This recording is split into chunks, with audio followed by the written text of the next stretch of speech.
Hi everyone, വീണ്ടും ഒരു പരീക്ഷാകാലം കൂടി വന്നിരിക്കുകയാണല്ലേ. പരീക്ഷയുടെ date NTA UGC NET 2025 December സൈക്കിളിൻ്റെ വന്നു കഴിഞ്ഞു.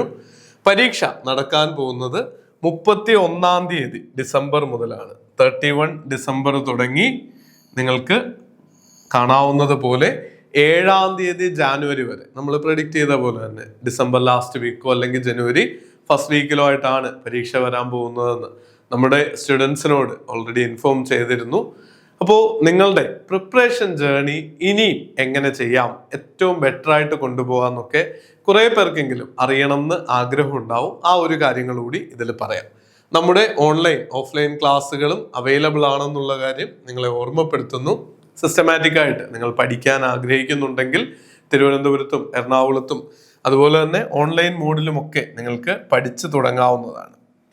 ഏറ്റവും ആദ്യം നമ്മൾ ചെയ്യേണ്ട ഒരു കാര്യം ഒരു റിട്ടേൺ പ്ലാൻ തയ്യാറാക്കുക എന്നുള്ളതാണ്. പലപ്പോഴും നമ്മൾ മനസ്സിൽ ചിന്തിച്ചു വെക്കും കാര്യങ്ങൾ ഇങ്ങനെ ചെയ്യാം അങ്ങനെ ചെയ്യാം, എന്നാൽ ദിവസങ്ങൾ കഴിഞ്ഞ് പുറകിലേക്ക് തിരിഞ്ഞു നോക്കുമ്പോൾ നമ്മൾ എന്ത് ചെയ്തു എന്ന് ആലോചിച്ചു കഴിഞ്ഞാൽ നമ്മളൊന്നും ചെയ്തില്ല, നമുക്കൊന്നും അറിയാനായിട്ട് സാധിച്ചില്ല, ഒന്നും നേടിയിട്ടില്ല എന്നൊക്കെ മനസ്സിലാക്കാൻ പറ്റും. ഈ ഒരു അനുഭവം നിങ്ങൾക്ക് ഉണ്ടായിട്ടുണ്ടെങ്കിൽ അതൊന്ന് കമന്റ് ബോക്സിൽ രേഖപ്പെടുത്തുക.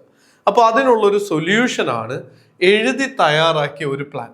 ഒരിക്കലും ഞാൻ നിങ്ങളോട് പറയില്ല നിങ്ങൾ ചെറിയ ക്ലാസ്സുകളിലെ പോലെ കൃത്യമായ ഒരു ടൈം ടേബിൾ ഒന്നും തയ്യാറാക്കണമെന്ന്. പക്ഷേ നിങ്ങൾക്കൊരു തീം ടേബിളെങ്കിലും ഉണ്ടാവണം. അതായത് നമുക്കിനി മുന്നിലോട്ടുള്ള വീക്ക് 1 ഞാൻ എന്ത് ചെയ്യണം, വീക്ക് 2 ഞാൻ എന്ത് ചെയ്യണം, വീക്ക് 3 ഞാൻ എന്ത് ചെയ്യണം, അങ്ങനെ ഒരു പ്ലാൻ എങ്കിലും നിങ്ങൾക്ക് കൃത്യമായിട്ടുണ്ടായിരിക്കണം. ഇപ്പൊ നോക്കിക്കഴിഞ്ഞാൽ ഒക്ടോബർ മിഡ് ആയി കഴിഞ്ഞു. നവംബർ ഡിസംബർ 2 മാസം, പിന്നെ ഒരു 15 ദിവസം, 75 ദിവസം അല്ലെങ്കിൽ 2.5 മാസമോ നമ്മുടെ മുന്നിൽ ഇനിയുള്ളത്. ഈ സമയത്ത് 10 20 യൂണിറ്റുകൾ നമ്മൾ പഠിക്കണം. 10+10 യൂണിറ്റ്സ് ആണല്ലോ. അപ്പൊ കുറെ പേര് വരുത്തുന്ന ഒരു മിസ്റ്റേക്ക് ഉണ്ട്. ചില യൂണിറ്റുകൾ വളരെയധികം സമയം എടുത്ത് ഡീറ്റെയിൽഡ് ആയിട്ട് പഠിക്കും, പ്രത്യേകിച്ച് 1ഉം 2ഉം യൂണിറ്റ് ഒക്കെ.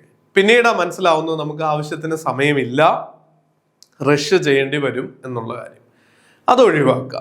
നിങ്ങൾ ഈ 75 ഡേയ്സിനെ ഒരു 60 ദിവസമോ പഠിക്കാനായിട്ട് എടുക്കുന്നതെങ്കിൽ ഓരോ പേപ്പറിന്റെയും യൂണിറ്റുകൾ പഠിക്കാൻ 3+3 6 ഡേയ്സ് വെച്ച് 10 യൂണിറ്റിന് 60 ദിവസം കിട്ടും. അപ്പോൾ ആദ്യത്തെ 6 ഡേയ്സ് കഴിഞ്ഞാൽ നിങ്ങൾ 1ാം യൂണിറ്റ് പിന്നീട് പഠിക്കാൻ പാടില്ല. അത് പഠിച്ചു തീർന്നാലും ഇല്ലെങ്കിലും മൂവ് ഓൺ ചെയ്യുക. 7ാം ദിവസം തൊട്ട് നിങ്ങൾ 2ാം യൂണിറ്റ് പഠിക്കുക. ഈ ഒരു അപ്രോച്ച് നിങ്ങൾ ഒന്ന് പരീക്ഷ നോക്കിയേ. ഇതിനേക്കാൾ ബെറ്റർ ആയിട്ടുള്ള അപ്രോച്ച് ഉണ്ട്. ആദ്യത്തെ 6 ദിവസം നിങ്ങൾ 10ാമത്തെ യൂണിറ്റ് പഠിക്കുക 2 പേപ്പറിന്റെയും. പിന്നീടുള്ള 6 ദിവസം നിങ്ങൾ 9ാമത്തെ യൂണിറ്റ് പഠിക്കുക. തിരിച്ച് പിറകിലേക്ക് സഞ്ചരിക്കുക. അതും ഒരുപാട് ഹെൽപ്പ് ചെയ്യും. കാര്യം പല അറ്റംപ്റ്റുകൾ നടത്തിയിട്ടുള്ള വിദ്യാർത്ഥികൾ ഓൾറെഡി ആദ്യ യൂണിറ്റുകൾ പല ആവർത്തി പഠിച്ചിട്ടുണ്ടാവും. എന്നാൽ അർഹിക്കുന്ന വെയിറ്റേജ് കൊടുത്ത് 10, 9, 8, 7 യൂണിറ്റുകളൊന്നും പഠിച്ചിട്ടുണ്ടാവില്ല. അതിനുള്ള ശ്രമം കൂടി നടത്തുക. 3ാമത് ശ്രദ്ധിക്കേണ്ട ഒരു കാര്യമാണ് നമ്മുടെ PYQ ബേസ്ഡ് ആയിട്ടുള്ള ഒരു അനാലിസിസ് നടത്തുക. നിങ്ങൾ തന്നെ 1ഓ 2ഓ PYQ ബേസ്ഡ് ടെസ്റ്റ് എടുക്കുക. അപ്പൊ നിങ്ങൾക്ക് മനസ്സിലാവും നിങ്ങളുടെ വീക്ക് ഏരിയകളും സ്ട്രോങ് ഏരിയകളും. അപ്പൊ ഈ പഠിക്കുന്നതിന്റെ ആദ്യത്തെ 1 മാസം അല്ലെ 1.5 മാസമെങ്കിലും ആ വീക്കായിട്ടുള്ള യൂണിറ്റുകൾ ഫോക്കസ് ചെയ്ത് അത് ഇംപ്രൂവ് ചെയ്യുക. പിന്നെ സ്ട്രോങ് ഏരിയകളെ ഒന്നുകൂടി സ്ട്രെങ്തൻ ചെയ്യാം. ഈ ഒരു കാര്യവും ഒരുപാട് നിങ്ങളെ മുന്നോട്ട് നയിക്കുന്നതാണ്. എപ്പോഴും ഓർക്കുക 1:2 റേഷ്യോയിൽ തന്നെ ടൈം സ്പെൻഡ് ചെയ്യാൻ വേണ്ടി. ചിലർ പേപ്പർ 1ന് അമിത പ്രാധാന്യം കൊടുക്കും, ചിലർ പേപ്പർ 2ന് അമിത പ്രാധാന്യം കൊടുക്കും. അത് പരിഹരിക്കാനുള്ള നല്ലൊരു വഴിയാ 1 അവർ പേപ്പർ 1 പഠിച്ചാൽ 2 അവർ പേപ്പർ 2 പഠിക്കുക. നമ്മുടെ മാർക്കിന്റെ റേഷ്യോ അങ്ങനെയല്ലേ, 50 ചോദ്യങ്ങളും 100 ചോദ്യങ്ങളും. അതായത് 100 മാർക്ക് പേപ്പർ 1നും 200 മാർക്ക് പേപ്പർ 2നും. അപ്പൊ അതേ വെയിറ്റേജ് തന്നെ നിങ്ങളുടെ പഠനത്തിനും ഫോളോ ചെയ്യുന്നത് ഹെൽപ്ഫുൾ ആയിരിക്കും. അടുത്ത ഒരു പോയിന്റ് ആണ് ഡേറ്റ ഇന്റർപ്രിട്ടേഷനും മാത്തമാറ്റിക്കൽ റീസണിങ്ങും വിട്ടുകളയാന്നുള്ളത്. ഇതിനൊക്കെ നമ്മുടെ മിനി കോഴ്സുകൾ അവൈലബിൾ ആട്ടോ. ഈ ടെസ്റ്റ് സീരീസ് ഒക്കെ എടുക്കാനാണ് 1000-ന് ജസ്റ്റ് താഴെ മാത്രം ഫീസ് വരുന്നത്. ഇനിയും ഡേറ്റ ഇന്റർപ്രിട്ടേഷൻ മാത്രമായിട്ട് പഠിക്കണമെങ്കിൽ അതിനും കോഴ്സ് ഉണ്ട്. അങ്ങനെ അല്ലെങ്കിൽ നമ്മുടെ പ്ലേലിസ്റ്റുകളൊക്കെ നോക്കിക്കഴിഞ്ഞാൽ നിങ്ങൾക്ക് ഒരുപാട് ഫ്രീ റിസോഴ്സുകൾ ഈ ചാനലിലുണ്ട്. മറക്കാതെ സബ്സ്ക്രൈബ് ചെയ്യുകയും മുന്നോട്ടുള്ള വീഡിയോകൾ ഫോളോ ചെയ്യുകയും ചെയ്താൽ നിങ്ങളുടെ പരീക്ഷാ ജേർണിയിൽ വളരെ വലിയൊരു അഡ്വാൻറ്റേജ് ആയിരിക്കും. 2018 ശേഷം സിലബസ് മാറിയിട്ടില്ലാത്തത് കൊണ്ട് എല്ലാ ക്ലാസ്സുകളും ഇപ്പോഴും റെലവൻ്റ് ആണ്. അപ്പോൾ ഇതെങ്ങനെയാ നമുക്ക് പഠിക്കാൻ പറ്റുക? Practice practice practice. അത് മാത്രമാണ് നമ്മുടെ മാത്തമാറ്റിക്കൽ റീസണിങ്ങും DIക്കും ഉള്ള വഴി. നിങ്ങൾ അതിൽ വീക്ക് ആണെങ്കിൽ ഇതുപോലെ റീഡിംഗ് കോംപ്രിഹെൻഷനും ഒരു ഏരിയ ആയിട്ടുണ്ട്. ഡെയിലി ഒരു 5 ക്വസ്റ്റ്യൻസ്, ഒരു 15 മിനിറ്റ്സ് റെഗുലർ ആയിട്ട് ഈ ഏരിയകൾക്ക് മാറ്റിവെക്കുക. അടുത്ത ഒരു 75 ഡേയ്സ് പോലും മിറക്കിൾസ് സൃഷ്ടിക്കും. കൺസിസ്റ്റൻസി ആണ് കാര്യം, അതുപോലെ പ്രാക്ടീസും ചെയ്യുക. ഒരുമിച്ച് ഇത് പഠിക്കാമെന്ന് വിചാരിക്കരുത്. കണക്കും ഇംഗ്ലീഷും പഠിക്കാൻ കുറച്ച് സമയം കൊടുക്കണം. നിങ്ങൾ അതിന്റെ മെത്തേഡ്സ് ഒക്കെ മനസ്സിലാക്കി മെല്ലെ മെല്ലെ ആദ്യത്തെ ദിവസം ഒന്നും ചിലപ്പോൾ ഒന്നും ശരിയാവില്ല. നിരാശപ്പെടാതെ ശ്രമിച്ചു കഴിഞ്ഞാൽ ഈ മറ്റ് യൂണിറ്റുകളെക്കാൾ എളുപ്പം ഉറപ്പായ മാർക്ക് സ്കോർ ചെയ്യാൻ ഇത് ഹെൽപ്പ് ചെയ്യും. ആദ്യത്തെ സെറ്റ് ചോദ്യം DI ആയിരിക്കും പരീക്ഷാ ഹോളിൽ. നിങ്ങൾ അത് സ്കിപ്പ് ചെയ്തോളൂ. നിങ്ങൾക്ക് വളരെ കോൺഫിഡൻസ് ഇല്ല എങ്കിൽ അത് സ്കിപ്പ് ചെയ്തോളൂ.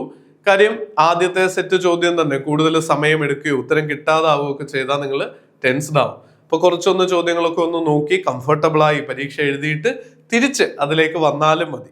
എല്ലാ ചോദ്യങ്ങൾക്കും ഒരേ വെയിറ്റേജ് ആണ്. എല്ലാ ശരി ഉത്തരങ്ങൾക്കും 2 മാർക്കാണ് എന്ന കാര്യം ഓർക്കുക. പിന്നെ ഈ യൂണിറ്റുകൾ ട്രിക്ക് ഒന്ന് പഠിച്ചെടുത്താൽ ഉറപ്പായിട്ട് സ്കോർ ചെയ്യാം. മറ്റു യൂണിറ്റുകളെ പോലെ മെമ്മറി ബേസ്ഡ് ആയിട്ടോ ഒരു സിനാരിയോ തന്നിട്ട് ഉത്തരം എഴുതുന്ന രീതിയിലൊന്നും ആവില്ല. അതുപോലെ 150 ചോദ്യങ്ങളും ചെയ്യാൻ പാകത്തിന് ടൈം മാനേജ്മെന്റും പ്ലാൻ ചെയ്യുക. ഒരു ചോദ്യത്തിന് ആവറേജ് ഒരു 1.2 മിനിറ്റ്സ്, അതായത് 1 മിനിറ്റും 12 സെക്കൻഡുമാണ് നമുക്ക് കിട്ടുക പരീക്ഷാ ഹോളിൽ.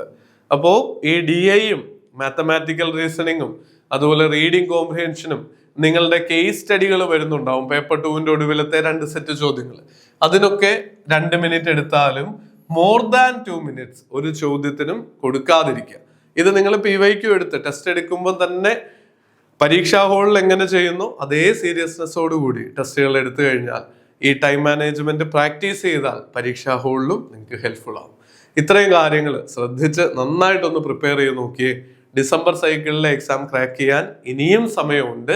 അപ്പൊ എല്ലാവർക്കും മികച്ച ഒരു വിജയം ഉണ്ടാവട്ടെ. ഇത്തവണ തന്നെ JRF അല്ലെങ്കിൽ നെറ്റ് നിങ്ങൾ ആഗ്രഹിക്കുന്നത് നേടിയെടുക്കാനായിട്ട് സാധിക്കട്ടെ എന്ന് ആശംസിക്കുന്നു. All the best. Thank you.